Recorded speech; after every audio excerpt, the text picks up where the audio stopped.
What's up, everybody? I'm back again with another episode of Why Do I Own This? A series where I take a good hard look at my record collection and give an account for why I've devoted the time, money, and physical storage space to all of these plastic discs with the music on them that I put on the turntable and it does the thing where it spins around. And I've put a link in the description section below to my Discogs account where you can see an index of pretty much every vinyl record that I own.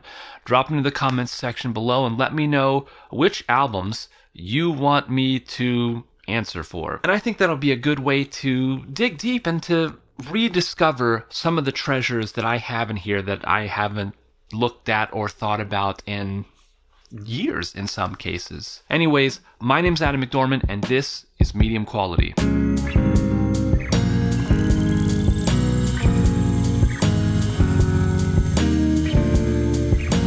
If you've seen the title for this video, then of course I think the answer to the question of the series is going to be an easy one. Today we're looking at Songs from the Big Chair by Tears for Fears. This is one of my favorite albums ever. I think it is as close as you can get to a masterpiece of an album. Yes, my channel tends to be a little more prog focused, but I love good pop music. And this has to be one of the exemplar albums of good pop music. So here's what I want to dig into a little bit. In one of my previous episodes of Why Do I Own This, I pulled out the 1983 release from Naked Eyes called Burning Bridges. And one of the things that I commended about that album was the way that it made really good use of the emerging electronic music tools of the day to make a great sounding pop album that I think still holds up. And just under 2 years later,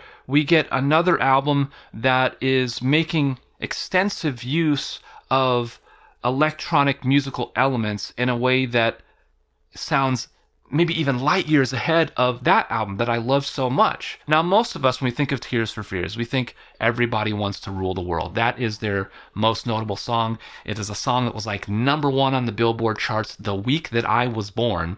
I love that song. Everybody does. Go back and listen to The Working Hour and tell me that that song isn't absolutely sublime. Incredible song.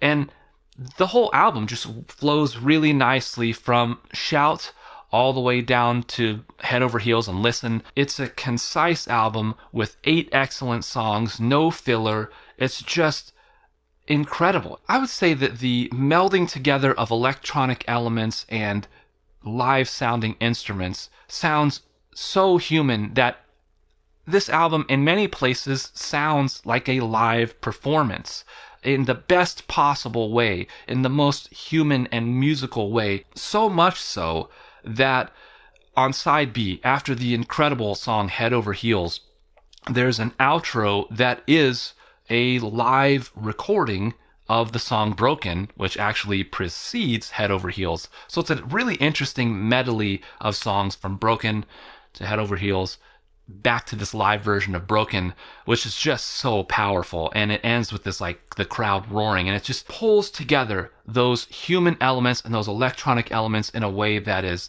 absolutely perfect. I mean, it's just fantastic. So when we have to answer the question, why do I own this? It's easy. This album is absolutely sublime. It is an exemplar of pop music at its finest. This is one of those albums that is so iconic that it's probably always going to be in circulation. So you can go to your local record store or even Amazon in a pinch and pick up a copy of this album on vinyl without much issue at all. I've got a reissue from 2014 that suits me just fine. It's an album that I can go to over and over again, and it really has a sound that is nostalgic for me while still absolutely holding up. I cannot recommend this album enough, and that is by no means a controversial take. Anyways, that's going to do it for this episode, guys. If you liked it, please give it a thumbs up. If you want to see more, make sure you subscribe. Until next time, guys, keep spinning that good stuff. What a time to be alive.